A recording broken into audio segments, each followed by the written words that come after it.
Hey! Give Baba's purse back, rat!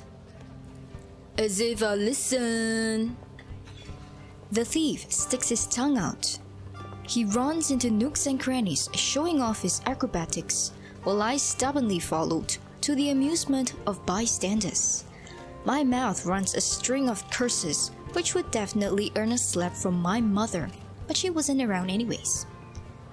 Suddenly, feeling very lucky, the little thief jumps on top of a shop's tent and leaps to land on the building's cliff. His legs were an inch too short and misses his footing with a scream. I would do the same if the purse hadn't flown right at my face.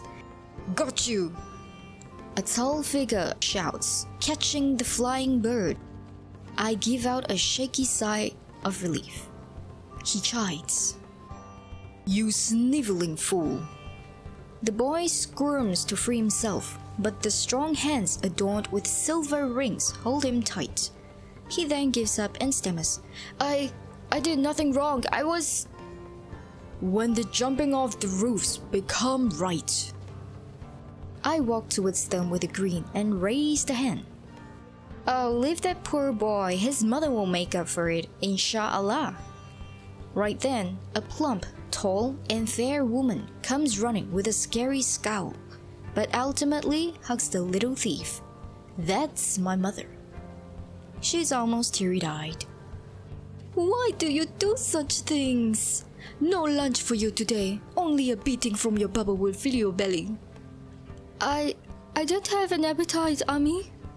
Then mother points at me. Go get things from the bazaar. I can't make lunch from the air. I should have sent the maid instead. I nod, and then she smiles sweetly at the stranger, thanking him many times. Thank you so much, you saved my boy's life. How can I repay you? Do you want the money? Anything?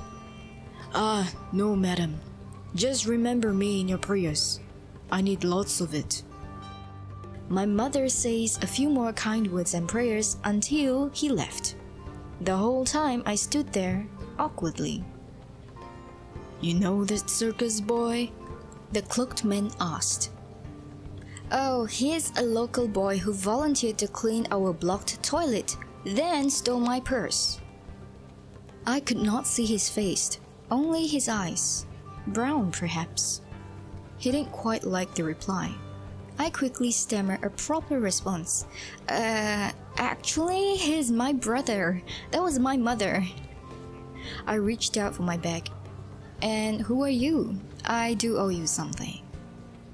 He touches my hand. I don't need anything, girl. I stare at him then, waiting for him to introduce himself. Oh, where are my manners? I am a traveler of little importance. A pleasure to meet you, Les. His speech sounded as if he wanted to be a local, but he's too sophisticated. At least I think so. I've met some nobles, and he also sounds hungry. Curious. Is he some noble's runaway bastard son or something? Likewise, the name's Razia, though I haven't learned your name, nor your features. I asked with curiosity. I have a bad scar on my face, and it terrifies ladies. You can call me Ali. May I see your face, in case I see you again? I blink. I wasn't expecting that. Well, what's wrong with making friends? I lift my scarf slightly, wink, and lowered it again. His eyes narrowed. Perhaps, maybe he's smiling. So, Sir Ali, you sound like you haven't eaten anything. I reached out for a stick of date candies from my satchel. Oh, I cannot accept. When the smell reached him, he accepted it, greedily if I might say so. I laughed, then excused myself. The stranger bows, only slightly. May the stars align for us to meet again. I smiled and nodded. The bazaar is only a few minutes away. I won't be getting lost, hopefully. My family came to Beirut only a year ago, and I barely went to the market. I'm a Mughal by birth, and the conversation I had with the stranger was in Arabic. My father had, some complications back in my country. I did make some friends, but I miss my previous home. I can't stand the sun, so I always try my best to cover up. Worse, it's summer season. But life in the port isn't completely bad. It's a new world to me, like the one they call in the West. A high-pitched voice cuts through my thoughts. Razia! Hey, I couldn't recognize you! Oh no, it's her again. The ridiculous wench I'm guilty of enjoying and wasting my time with.